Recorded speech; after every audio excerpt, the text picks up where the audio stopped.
بعد ما دور المجموعات من الشامبيونز ليج خلص وكلمتكم عن اللي حصل فيه، النهارده هكلمكم عن القرعه بتاع الدور 16 زي ما وعدتكم في الفيديو اللي فات. قرعه الدور 16 كان فيها ماتشات تقيله جدا، والنهارده ده اللي هكلمكم عليه. ومن غير ما اطول اكتر من كده يلا بينا على اول ماتش، واللي هو هيكون باريس سان جيرمان وبايرن ميونخ. ماتش الذهاب او الدور الاول هيكون في 14 فبراير 2023، وماتش العوده هيكون في مارس 8 2023 برضه. هنسيبنا بقى من كل التواريخ دي، وعايزكم تحطوا عينيكم على الثلاث لعيبه دول في بايرن ميونخ، كيميتش، ماني ومولر. ودي اللعيبه اللي انا متاكد انها هتقدم اداء هايل جدا قصاد باريس سان جيرمان في الدور الاول والثاني. ده طبعا لو كان ماني فاق من الاصابه اللي هو فيها، ولو مش ماني اللي هيلعب فانا برضه عايزكم تاخدوا بالكم من ديليخت اللي بيقدم مستويات عاليه جدا في الشامبيونز ليج السنه دي. اما بالنسبه لباريس سان جيرمان فطبعا احنا مش محتاجين نتكلم على الثلاث نجوم اللي عندهم، مبابي، ميسي ونيمار. فانا بالنسبه لي الماتش ده لازم اتفرج عليه، يعني ان هو هيبقى بجد ماتش ممتع جدا. مستويات بين الفرقتين متقاربه جدا، بايرن وباريس يعني فرقتين تقال جدا، وكمان الاثنين بيقدموا مستويات هايله من اول الموسم. فانا متاكد الماتش ده هيبقى امتع ماتش في دور 16 من وجهه نظري. بس مع الرغم من كل ده انا متاكد برضو ان بايرن هي اللي هتعدي، وده بسبب فروقات في اللياقه البدنيه وشويه خطط كده المانيه انا عارف ان هي اللي هتنجح في الماتش ده. نروح على الماتش الثاني من دور 16 واللي هيكون ما بين ميلان الايطالي وتوتنهام الانجليزي. الدور الاول برضه هيكون في فبراير 14، والدور الثاني هيكون في مارس 8 2023. توتنهام انا لفت نظري من اول الموسم ثلاث لعيبه وهم ريتشارلسون، كين وسون. طبعا متوقع ان سون ممكن يعمل حاجه تفاجئ الناس كلها زي هاتريك مثلا في الماتش ده. كايوكو، جيرو وزلاتان ابراهيموفيتش متاكد برضه ان هم من ميلان هيعملوا اداء عالي جدا. وبرضه الماتش ده هيكون سخن زي بايرن كده وبي اس جي لان المستويات متقاربه. على الرغم من كل ده توقعي للماتش ده ان توتنهام هي اللي هتعدي. كلوب بروج وبنفيكا كانوا موجودين في الماتش الثالث. الذهاب من الماتش ده هيتلعب في فبراير 15 والعوده هتكون 7 مارس. بس مع الرغم من كل ده انا مش هتكلم في الماتش ده لان الفرقتين مقدمين مفاجآت كبيره جدا، وكلنا هنستنى اللي هيحصل. محدش كان ابدا يتوقع الفرقتين دول في دور ال 16 اصلا، ولا حتى ان بنفيكا تبقى متصدر من باريس ويوفنتوس. فسيبونا نخلي الماتش ده مفاجاه ونتكلم بقى على الفرقه اللي هتوصل للربع النهائي فيهم، وساعتها يبقى نشوف.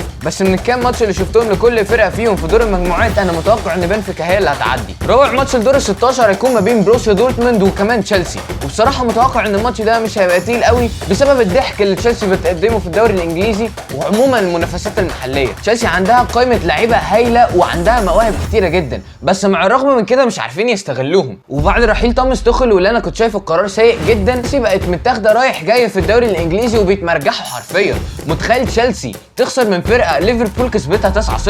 انا متوقع تألق جود بيلينغهام وكمان براندت من بروسيا دورتموند. متوقع ان في تشيلسي في كام لعيب كده ممكن يعمل كام حاجه، ومنهم اوباميانج، ستيرلينج والمدافع كوليبالي اللي مقدم اداء هايل جدا من اول الموسم بعيدا عن اداء فرقته. بالنسبه لتوقعي للماتش ده فانا متوقع ان بروسيا دورتموند هي اللي هتعدي وهتبقى مستحوذه على الماتش كمان. الماتش ده الدور الاول ليه او الذهاب هيكون في فبراير 15 والعوده هتكون مارس 7. اما بقى بالنسبه للماتش اللي ما بيخلصش وعمال يتكرر بقاله 5000 مليون سنه الفتره اللي فاتت، وهو مدريد وليفربول.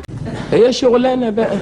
انا وصلاح هبقى زهقت من مدريد اصلا، هقول لهم انا مش هلعب الماتش ده. يعني اظن النتيجه معروفه للماتش ده، بس خليني اقول لكم على اللعيبه المتوقع ان هي تتالق. من ليفربول عندنا صلاح، نونيز واليسون بيكر، وبصراحه احسن واحد مأدي في الثلاثه دول من اول الموسم اليسون اللي شال كتير جدا عن ليفربول. ريال مدريد انا لو قعدت ارص في الاسامي فهي فرقه كلها ممكن تتالق، بس من اكتر الثلاث اسامي اللي لفتوا نظري متوقع رجوع بنزيما اللي ما جاش من اول الموسم، فينيسيوس اللي مقدم اداء عالي جدا جدا جدا من اول الموسم، وكمان فالفيردي وهو بصراحه يعني لياقته البدنيه ما شفتش زي كده. بالنسبه لتوقعي للماتش ده متوقع مدريد كالعاده، بس يا رب انشيلوتي ما يعكش بقى ويلعب جو التسعينات ده بتاع بنلعب على المرتدات ومستنيين كره. ما ينفعش الكلام ده، خلاص انشيلوتي كمل زي ما كان ماشي. ماتش الذهاب 21 فبراير وكمان العوده هتكون 15 مارس. بالنسبه للماتش اللي جاي واللي هو فرانكفورت ضد نابولي، وبصراحه الماتش ده هيكون في المتناول شويه عند نابولي اللي مقدمين اداء هايل جدا، وهم العلم زي ما قلت لكم اخر فيديو اقوى خط هجوم في الشامبيونز ليج لحد دلوقتي ب 20 هدف في دور المجموعات. ماتش الذهاب هيكون زي الماتش اللي فات 21 فبراير والعوده 15 مارس. وفي النهايه زي ما قلت لكم متوقع ان نابولي تعدي، وكمان ممكن يبقى في ماتش فيهم في فرق سكور. الماتش السابع من دور ال 16 هيكون في المتناول الصراحه بالنسبه للسيتي،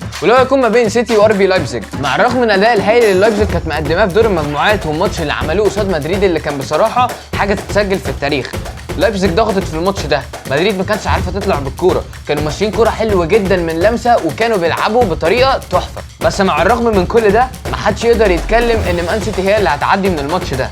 الا اذا حصلت مفاجاه من فيرنر ورفقائه. كريستوفر نكونكو ولا مش عارف اسمه ايه الولد ده، طلعت لكم صورته هنا في مكان ما، مقدم اداء هايل جدا، ومتاكد ان الولد ده في الصيف الجاي هيكون في فرقه كبيره جدا في اوروبا. اما بالنسبه للسيتي اللي ثابتين على ادائهم، اكتر واحد لافت نظري ومش واخد حقه كيفن دي بروين. الراجل ده بيوصل كميه كور في البوكس لهالاند وبقيه اللعيبه محدش بياخد باله اصلا. فمن مان سيتي متوقع ان هالاند يتالق كالعاده هو ومحرز ودي بروين، بس غير كل ده انا متوقع مان سيتي اللي هتعدي وهتكون فروقات السكور قريبه جدا.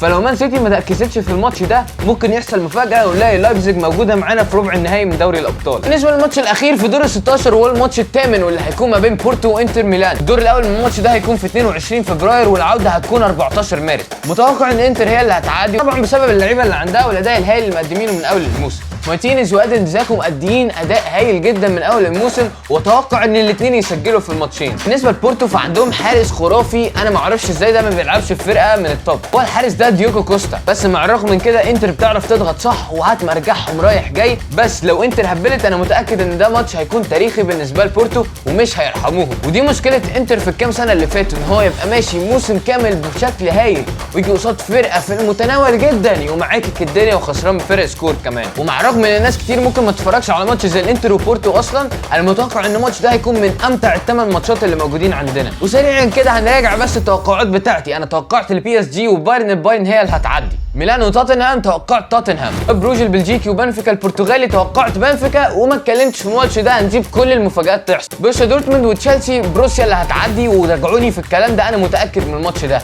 تشيلسي مقدمها ضحك بس السنه دي. ليفربول ومدريد لو انشيلوتي معكش يعني. بورتو نابولي اكيد نابولي. لايبزيج ومان سيتي متوقع مان سيتي، بس تخيل بقى يحصل المفاجاه ونلاقي لايبزيج معانا في الكوارتر فاينلز بتاعت الشامبيونز ليج. واخر ماتش خالص انتر وبورتو، زي ما انا لسه قايل لكم متوقع الانتر.